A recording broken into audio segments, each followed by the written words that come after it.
함께 따라해 보십시다. 하나님을 가까이 합시다. 옆 사람하고 한번 인사하세요. 하나님을 가까이 합시다. 하나님을 가까이 하면 내게 복이라고 그랬거든요. 여러분, 미국의 돈이 달러잖아요. 이 달러에 보면 이젠 중요한 문장이 하나 있는데, 그 문장이 뭐냐면 영어로 In God we trust. 이 얘기가 무슨 얘기냐면 이 글자가 우리말로 표현하면 우리는 하나님을 신뢰한다, 우리는 하나님을 의지한다, 우리는 하나님을 믿는다 하는 의미예요. 그러니까 공식적인 공통적인 미국의 달러에 어떤 사람은 달러가 주머니에서 끄집어내는 사람도 있는 것 같은데, 꺼내보세요. 꺼내보시면 우리는 하나님을 신뢰한다고 분명히 기록이 되어 있어요. 여러분, 미국 초기에, 건국 초기에 인디언들과 전쟁과 또 영국의 통치로부터 벗어나기 위해서 독립전쟁을 거치면서 하나님만 의지하고 싸워야 승리할 수 있다고 청교도들, 퓨리탄 청교도들은 믿었습니다. 독립된 미국을 강대국으로 만들기 위해서는 무엇보다도 하나님을 의지하는 믿음이 필요한 것을 청교도들이 후예들인 그들도 잘 알고 있었습니다. 그러므로 지금까지 하나님은 미국이란 나라를 지키시고 함께 하신 역사를 우리는 역사 속에서 보게 됩니다. 그렇습니다. 여러분, 인생이란 사는 날 동안에 끊임없이 환경이 지배를 받습니다. 그런데 그 환경이 언제나 평탄하고 아름답고 좋으면 좋으련만 이 환경이, 날씨도 여러분 오늘 또 비나 눈이 온다고 그래요. 좀 따뜻하고 화창한 날씨가 계속되면 얼마나 좋겠습니까? 바다에 이젠 파도도 일어나지 않냐고 잔잔하고 늘 평안하면 얼마나 좋겠습니까? 추위도 오지 않고 그냥 봄바람 살랑거리면 얼마나 좋겠습니까? 그러나 여러분, 그렇지 않은 것이 세상의 환경처럼 우리의 인생사도 마찬가지라는 겁니다.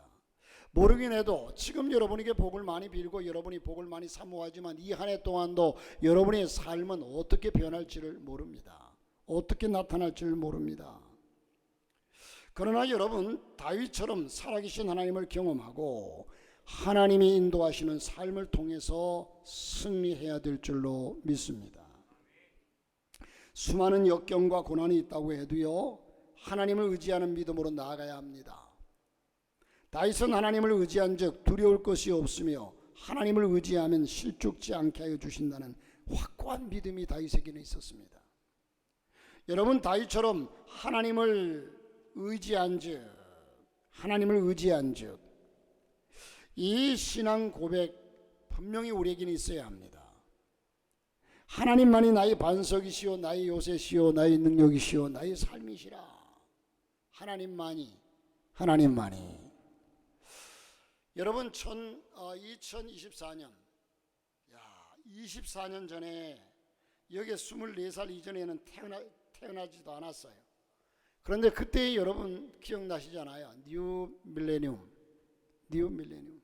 컴퓨터가 뭔가 2000년, 1000년도로 맞춰졌기 때문에 아마 엄청난 오류들이 일어날 것이고, 일어나면 그래서 이젠 막 석유도 사재기하고요.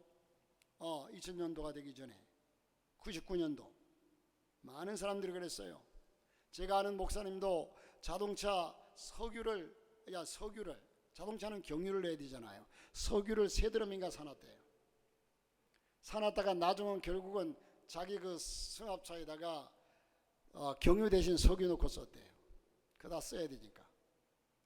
자, 어쨌든 여러분, 이런 여러 가지 일들이 엊그제 같은데 벌써 24년이 되었습니다. 이 24년에는 여러분, 날마다 주 안에서 승리해서 여러분의 삶의 승리의 삶, 행복한 삶이 되시기를 주의 이름으로 축복합니다. 그러기 위해서 오늘은 하나님을 가까이 하라.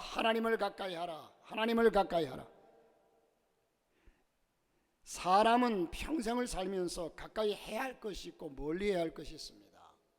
내게 유익하고 하나님께 영광이 되는 것은 가까이 해야 하고, 그러나 내게 유익하지 못하고 하나님께 영광이 되지 못하는 것은 멀리해야 합니다. 여러분, 이것을 잘 분간해서 소신하고 행동하는 것이 지혜입니다. 인생을 성공하는 비결 중에 비결이기도 합니다.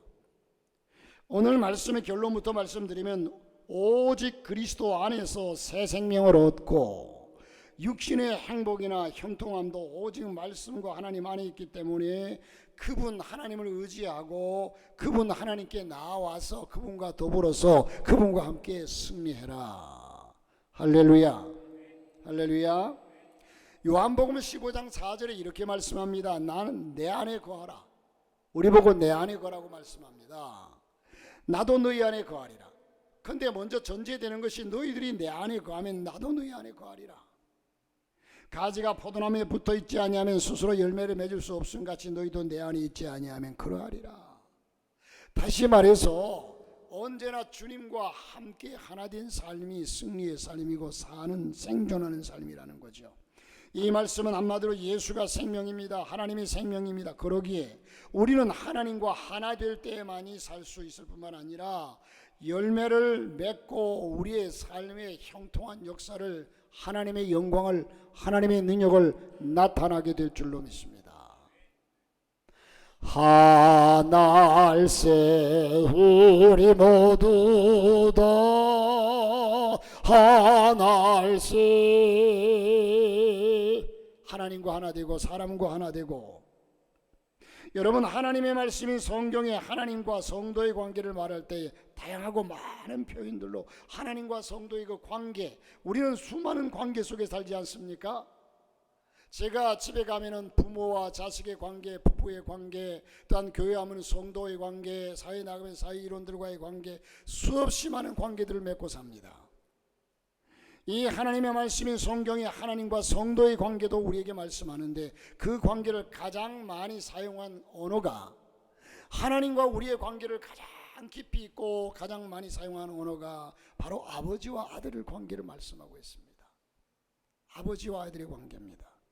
즉 부모와 자식입니다. 그런가 하면 신랑과 신부의 관계로도 말씀합니다. 주인과 종의 관계로도 말씀합니다. 포도나무와 가지의 관계로도 말씀합니다. 목자와 양과의 관계, 선생과 제자의 관계, 이런 수없이 많은 표현이 주님과 우리의 관계를 표현하고 있는데, 이런 면에서, 이 표현에서 한 가지 중요한 사실을 발견하게 되는데, 이 중요한 사실이 뭐냐? 하나님과 성도는 뗄래야 뗄 수 없는 관계. 무슨 관계입니까? 불가분의 관계입니다. 뗄래야 뗄 수 없는 관계, 불가분의 관계. 자, 요한복음 15장 5절에 포도나무 비유를 통해서 너희는 나를 떠나서는 아무것도 할 수 없습니다. 그러면 우리는 어떻게 해야 합니까? 하나님을 떠나서는 아무것도 할 수 없다고 그랬어요. 첫째는 여러분, 오늘 4절에 말씀하는 대로 하나님을 가까이 하라는 겁니다. 하나님을 가까이 하라. 하나님을 가까이 하라. 쓸데없는 사람들을 가까이 하지 말고 하나님을 가까이 하라. 성경에 하나님을 가까이 하라고, 멀리하지 말라고 하나님의 말씀을 여러 곳에 우리가 강조합니다. 여러분, 이번에 표가 우리가 하나님을 가까이 하라예요. 이게 올해의 표입니다. 하나님을 가까이 하면 좋은 일이 생깁니다. 내 삶을 그분이 인도하십니다. 여러분, 오늘 시편 73편 27절 28절에 이것이 우리 표예요. 무릇 주를 멀리하는 자는 망하리니 하나님께 가까이 함이 내게 복이라. 내가 주 여호와를 나의 피난처로 삼아. 이렇게 말씀합니다. 즉 하나님을 멀리하는 자는 망하고 하나님을 가까이 하는 자는 하나님이 함께 하시고 복을 받게 하신다는 말씀입니다. 오늘 가까이 하라고 하는 말씀, 하나님을 가까이. 그러면 구체적으로 하나님을 가까이 하려면 어떻게 해야 될까요? 구체적으로 하나님을 가까이 하려면 어떻게 해야 되느냐? 돌아오라는 말입니다. 돌아오라. 하나님께로 돌아오라. 어서 돌아오,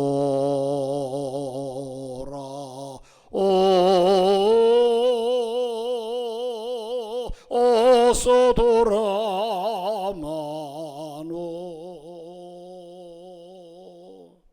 집을 떠난 아들이 집에 돌아오기를 날마다 기다리고 애타게 찾는 아버지의 심정입니다.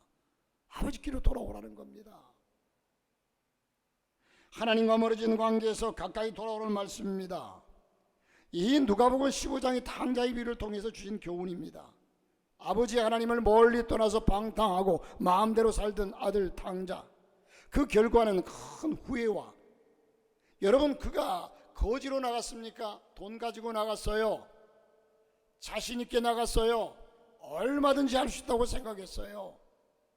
그러나 아버지를 떠나서 가서 하다 보니까, 그러나 아버지 보는 입장에서는 너 가봐야 그것 가지고 부자 될 수 없어. 다 망하고 돌아올 거야. 이 사실을 아버지는 알기 때문에 그 아들이 나간 이후부터 집 밖에서 기다립니다. 아들이 잘 되면 돌아오겠습니까? 그가 다 망할 줄 알기 때문에, 그래서 아버지는 기다리고 있는 겁니다. 자, 그런데 이 결과적으로 파멸에 이르렀으나 그가 회개하고 돌이켜서 아버지의 품으로 돌아오자 모든 것이 회복되고 축복을 받습니다. 그래서 성경 말씀에 내게로 돌아오라, 내게로 돌아오라고 말씀합니다. 그래서 우리가 하나님을 가까이 하는 것은 하나님께 돌아가는 겁니다. 두 번째로는 이젠 하나님을 가까이 한다는 의미는 찾으라는 겁니다. 하나님을 찾으라. 가까이 한다는 말은요, 찾는다는 뜻이기도 합니다. 어느 날 한 소년이 어머니와 함께 교회를 갔습니다. 그때 한 집사님이 오셔서 기도를 하는데 얼마나 소리를 고래고래 지르면서 기도를 하는지 교회 대들보가 흔들릴 정도였답니다.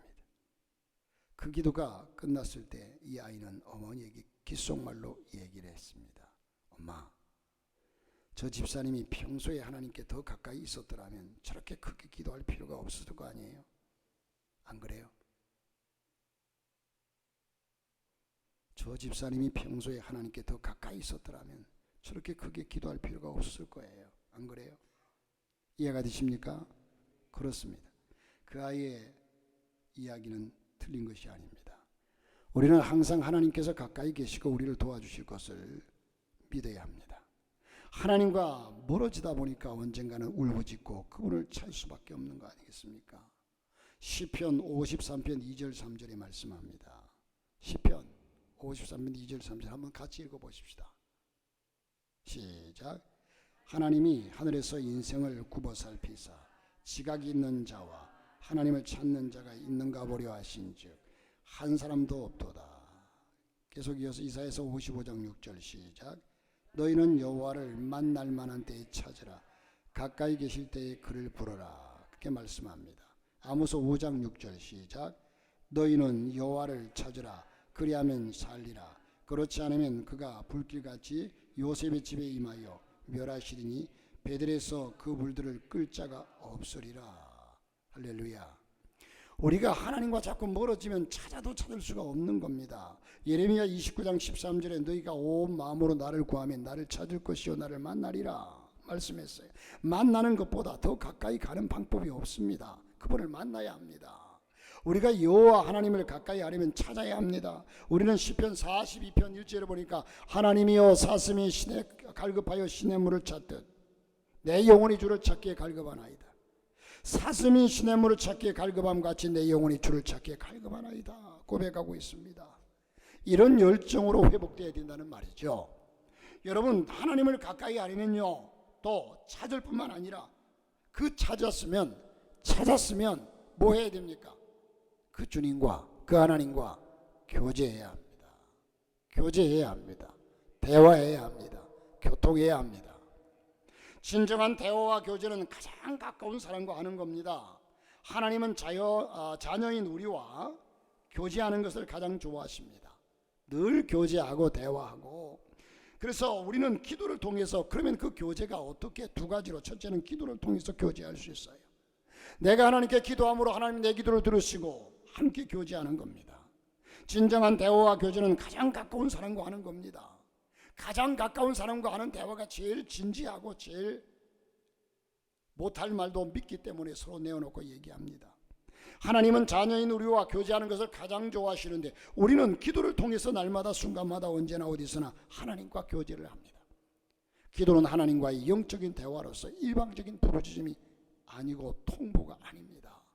대화는 그렇습니다. 교통입니다. 여러분, 서아프리카에 크리스찬들이 살고 있는 한 작은 마을이 있었는데 사람들이 하나님께 기도하는 기도실이나 밀실이 따로 없었어요. 그래서 그들은 오두막집 저 뒤편에 있는 그 숲속에 들어가서 하나님께 늘 기도하곤 했습니다.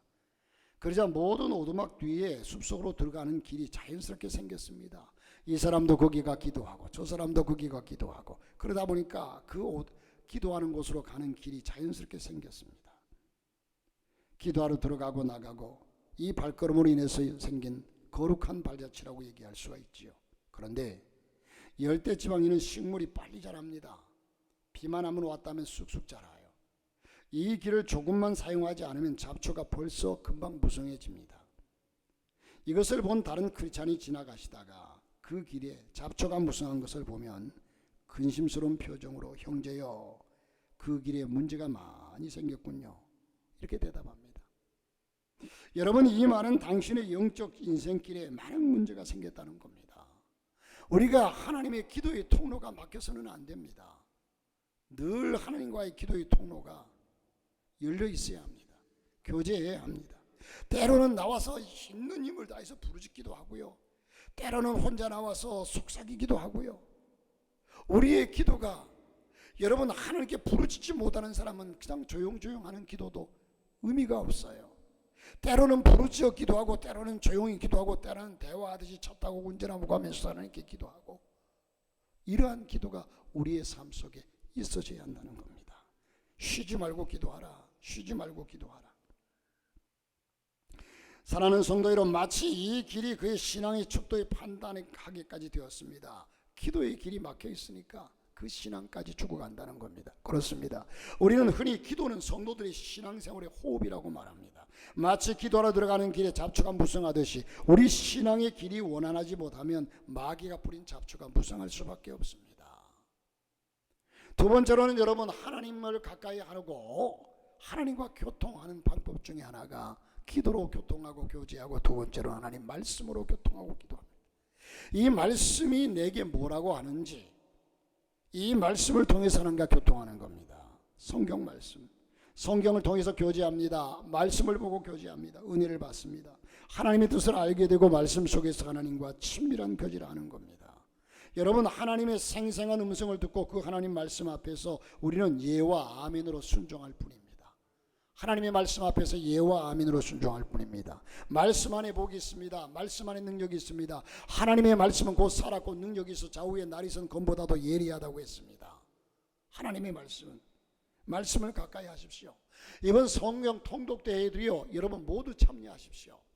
할렐루야. 참여해서, 아유 목사님 나 다 읽지도 못하는데 10,000원이 아까워서 못하겠어요.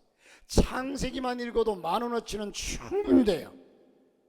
아니, 창세기 1장 1절만 읽고 태초에 하나님이 천지를 창조하시니라, 이 말씀만 읽고 깨달아도 10,000원 100,000원어치 가치가 돼요. 할렐루야.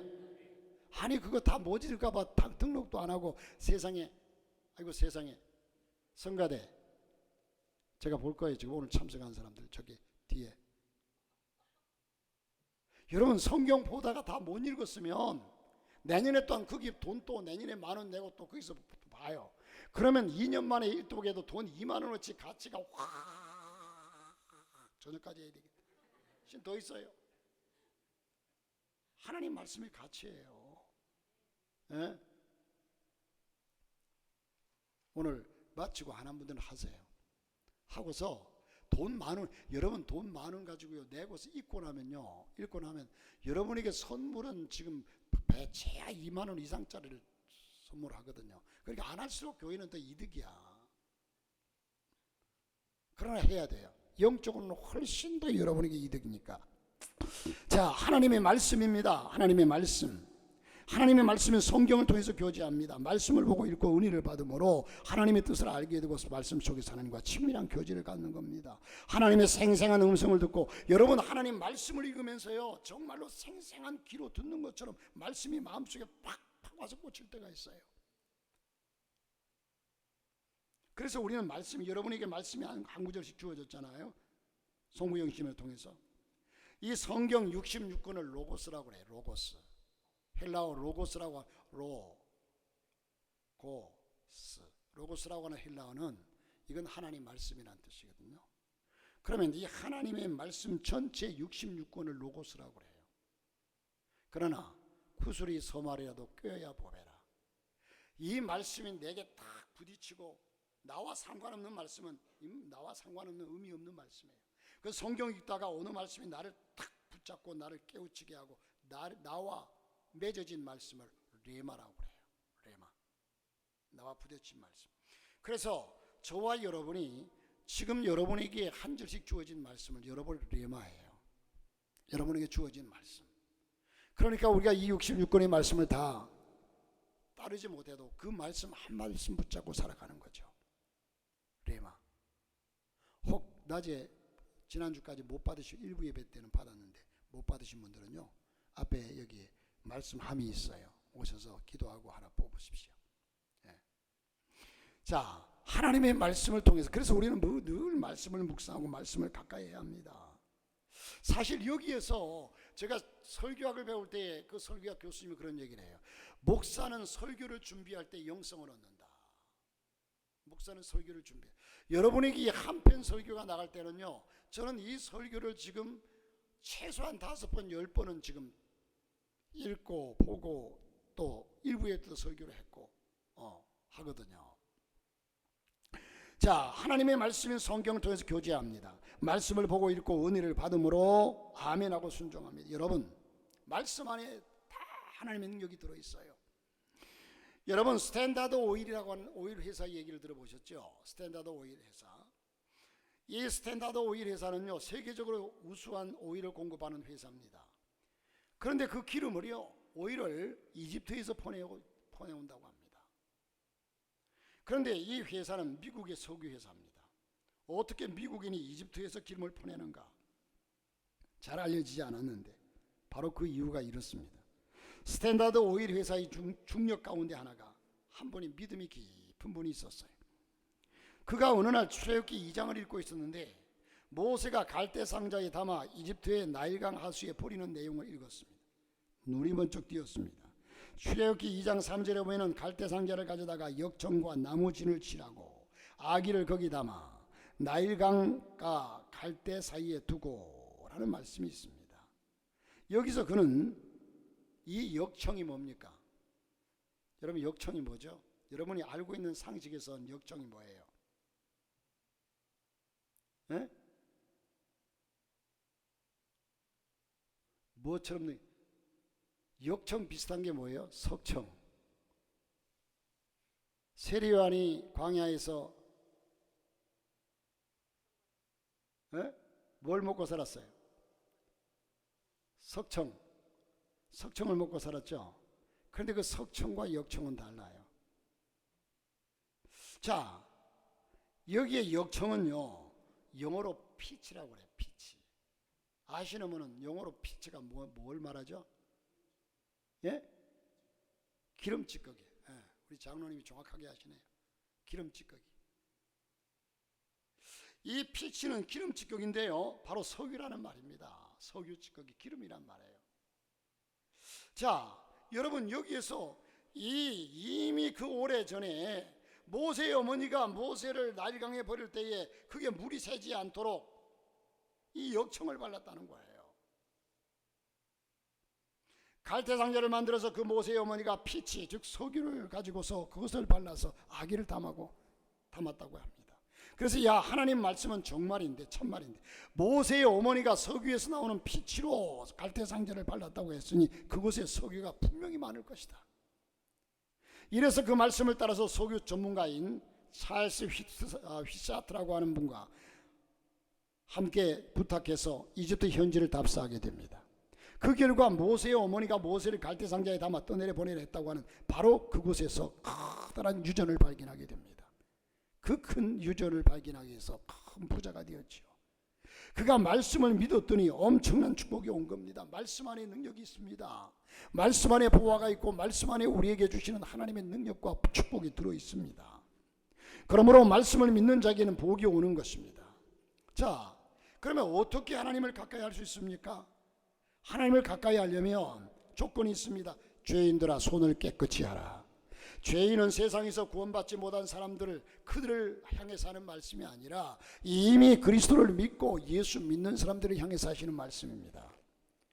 하나님께서는 베드로전서 1장 16절에 내가 거룩하니 너희도 거룩하라.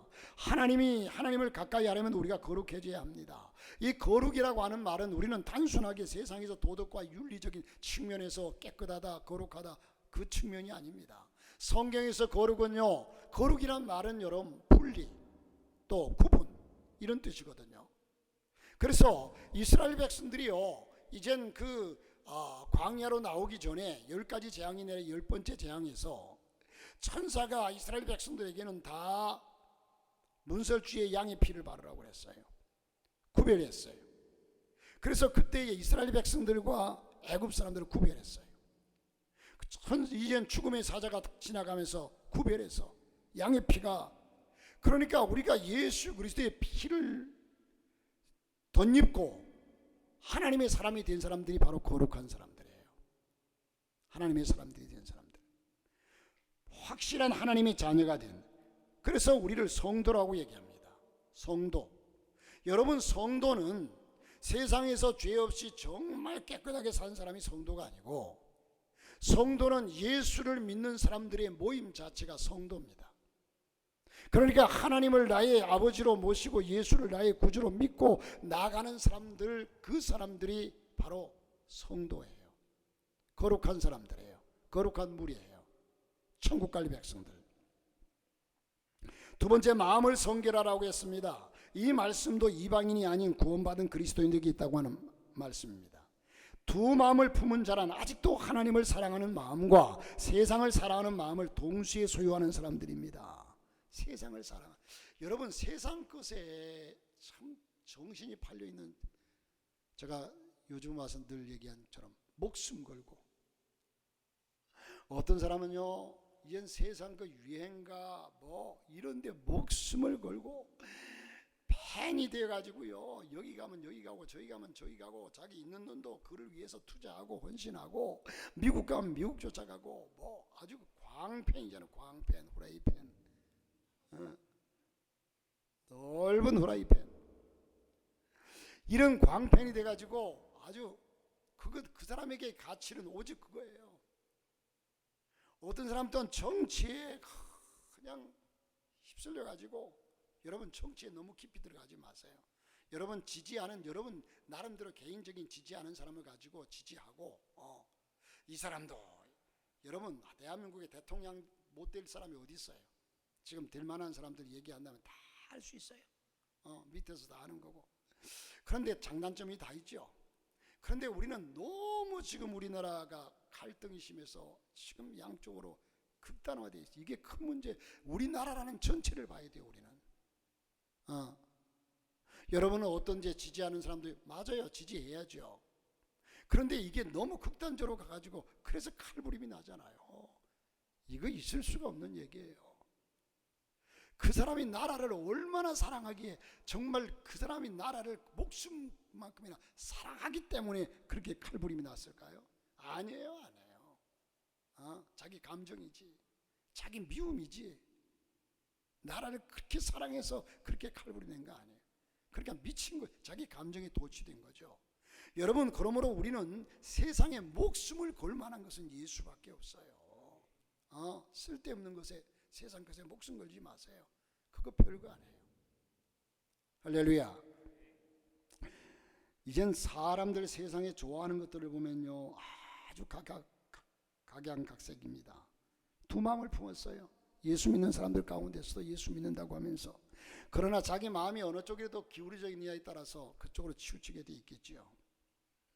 여러분, 누가복음 16장에 보니까 16장 13절에 집 하인이 두 주인을 섬길 수 없나니 하나님과 세상이라는 두 주인을 동시에 섬길 수 없습니다. 그러면 마음을 성결케 하라. 그리고 자신을 낮춰야 합니다. 10절에 자신을 낮추라는 말씀은 겸손해라. 즉 진정한 겸손은 하나님 앞에서 자신을 철저히 낮추고 복종하는 것을 표시하는 것을 의미하죠. 야고보서 4장 6절 하반절에 하나님이 교만한 자를 물리치시고 겸손한 자에게 은혜를 주신다고 말씀했습니다. 물리치신다는 말 뜻은요, 적대시하고 대적한다는 뜻입니다. 하나님 앞에 교만한 마음을 회개하고 겸손하고 성결한 사람에게 하나님이 가까이 해주신다는 겁니다. 그리고 야고보서 4장 9절에 슬퍼하며 애통하며 울지어다 너희 웃음을 애통으로 너희 즐거움을 근심으로 바꿀지어다고 말씀했습니다. 요엘서 2장 10절 말씀에 여호와의 말씀에 너희는 이제라도 금식하고 울며 애통하고 마음을 다하여 내게로 돌아오라고 말씀합니다. 요엘서 2장 17절에 여호와를 섬기는 제사장들은 낭실과 제단 사이에서 울며 이르기를 여호와여 주의 백성을 불쌍히 여기소서 주의 기업을 욕되게 하여 나라들로 그들을 관할하지 못하게 하옵소서. 어찌하여 이방인으로 그들의 하나님이 어디 있느냐 말하게 하겠나이까 할지어다. 그렇게 지금은 교회에서 금식하면서 성도도 주의 종도 제단에 엎드려서 기도하고 울라고 말씀합니다. 여러분, 그런데 사람들은 웃을 일만 좋아합니다. 사람들은 웃을 일만 좋아해요. 하지만 눈물이 없는 자에게는 진정한 웃음이 없습니다.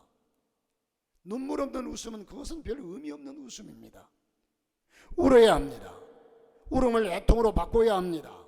우리는 하나님 앞에서 울어야 할 일이 너무나 많습니다. 가족을 위해서 울어야 하고 자녀를 위해서 울어야 하고, 여러분이 이렇게 우는 사람에게 깊은 웃음이 생겨날 것입니다. 이웃을 위해서 울어야 합니다. 자신을 위해서도 울어야 합니다. 야포 강가의 야고비의 기도는 20년간의 원수인 형 예수의 마음을 녹였습니다. 벽을 향해서 통곡한 히스기야는 새 생명을 부여받아 15년의 삶을 또 살게 됩니다. 눈물의 한나는 정말로 그는 하나님 앞에 눈물로 입술이 동하는 기도로 하나님께 나아갈 때 선지자 사무엘을 통해서 자식을 낳는 기적을 봅니다. 이 한해는 좀 울어보시길 바랍니다. 여러분, 하나님께 울음, 눈물의 기도처럼 간절한 기도가 없어요. 그래서 저는 여러분에게 늘 얘기하지만 저의 신학교를 다닐 때에 우리 학장이셨던 목사님이 늘 하시는 말씀이, 세상에서 제일로 무서운 사람은 골방에서 눈물 흘리는 사람이다. 세상에서 가장 무서운 사람은 세상에서 골방에서 눈물 흘리는 사람이다. 울지도 않고서 불평하지 마십시오. 눈물의 기도는 기적을 가져옵니다. 마지막으로 한 가지 더 기억하겠습니다. 하나님을 가까이 하는 사람이 복을 받습니다. 결론적으로 우리가 전능하신 하나님, 만복의 근원이 되시는 하나님, 인간의 생사복을 주관하시는 하나님, 이 하나님을 가까이 하는 자가 복을 받죠. 사람도 누구를 가까이 하냐에 따라서 절대적인 영향을 받습니다. 하나님을 가까이 하는 사람은 하나님의 거룩성과 사랑과 의로움에 전염되는 겁니다. 어디 가서 밥을 먹다 보면요, 예전에 목사님들끼리도 밥을 먹는데, 밥을 먹고 이제 시장님도 오고 국회의원도 오고 같이 이제 식사를 해요. 그러니까 어떤 사람은 꼭 그 시장 옆에 앉고 싶어서 그냥 가는 사람이 있고, 어떤 사람은 부담돼 가지고 멀찍이 가는 사람들이 있어요. 그런데 그때 여기에 우리 최초 민선시장 이전에 시장이 있었죠. 오산천을 다 하고 했던 그 시장이 있었어요. 이분하고 식사를 하는데 그분이 그러더라고요. 자기는 옛날부터 언제나 가능하면 그 자리에 부담되는 사람 옆에 가서 앉기를 늘 힘썼대요. 그래야 그 자리에 가야 그 사람과 가깝게 되고 그 사람에게 배울 게 있고. 그런데 늘 멀리 하다 보면 안 된대요. 저도 여러분 밥 먹다 보면 아유, 목사님 옆에 부담돼서 밥이 안 넘어가, 얹힐 것 같아. 그냥 다 간다고. 자, 여러분, 우리는 하나님을 부담스럽게 생각하지 말고 하나님을 가까이 하는, 그래서 하나님이 가까이 해주시는, 하나님을 가까이 하면 하나님이 가까이 해주시는 복을 받습니다. 탕자가 아버지께로 돌아갔더니 아버지가 쫓아나와서 자기를 맞이해줘요. 여러분, 우리가 복을 받을 복 중에 최고의 복이 하나님이 가까이 해주시는 복입니다. 볼지어다 내가 문 밖에서 문을 두드리더니 누구든지 내 음성을 듣고 문을 열면 나는 그에게로 들어가 그로도 물어먹고 그는 나로도 물어먹으리라. 오늘 8절 말씀에 가까이 하시라고 말씀합니다. 우리가 받은 최고의 복 중의 복은 하나님의 은혜입니다. 두 번째, 하나님의 인도와 보호를 받습니다. 하나님을 가까이 하게 되면 하나님의 인도와 보호를 받습니다. 보호하심을 받게 됩니다.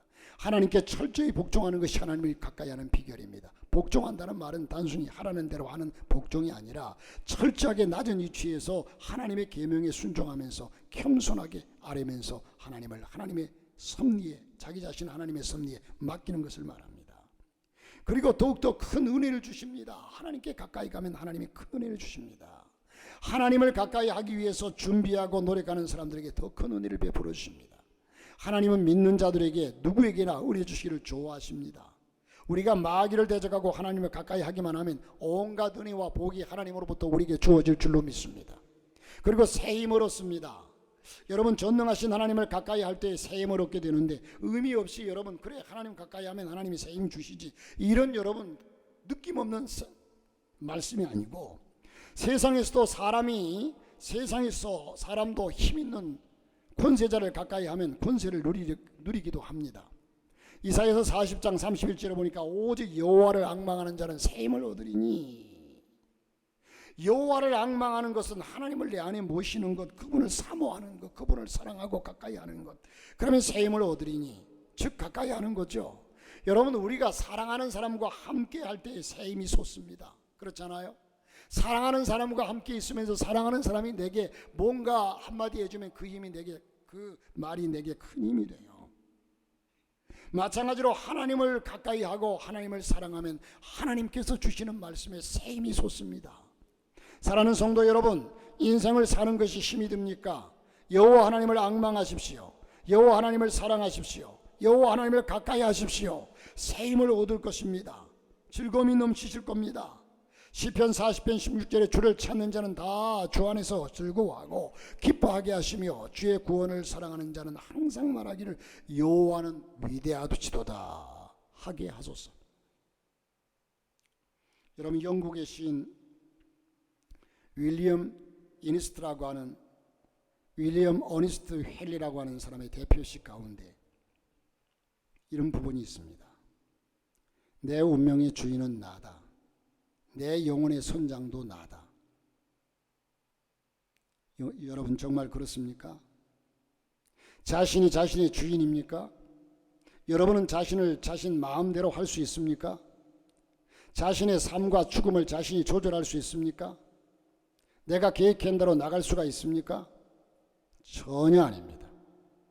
오만한 자는 자신의 주인이 자신이라고 얘기합니다. 그런데 그 반면에 오스카 와일드라고 하는 분은 이렇게 말합니다. 나는 더 이상 나 자신의 주인이 아니었다. 나는 더 이상 내 영혼의 선장이 아니었고, 나는 그 사실조차 모르고 있었다. 쾌락이 나를 지배하도록 허용했던 것이다. 끔찍한 수치감 속에서 내 인생이 끝나버렸다. 그렇게 고백합니다. 여러분, 내 인생의 주인이 누굽니까? 내 인생의 주인이 나라면 왜 내 마음대로 살아가지 못합니까? 성경은 말합니다. 사람이 그 길을 계획하고 생각하고 그 길을 가기를 원해도 그 길을 결정적으로 인도하시는 분은 하나님이시다. 사랑하는 성도 여러분, 누가 더 겸손합니까? 누가 더 확실합니까? 누가 더 지혜롭습니까? 헨리가 아니라 와일드입니다. 아직도 자신의 주인이 자신이라고 하는 사람은 어리석은 사람입니다.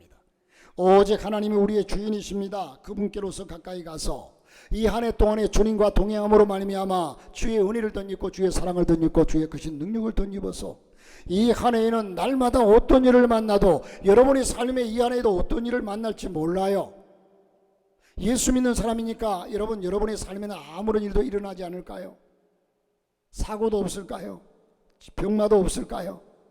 있을 겁니다. 그러나 그때 어떻게 대처하고 어떻게 힘을 얻을 것인가? 어떻게 하나님의 도움을 입을 것인가?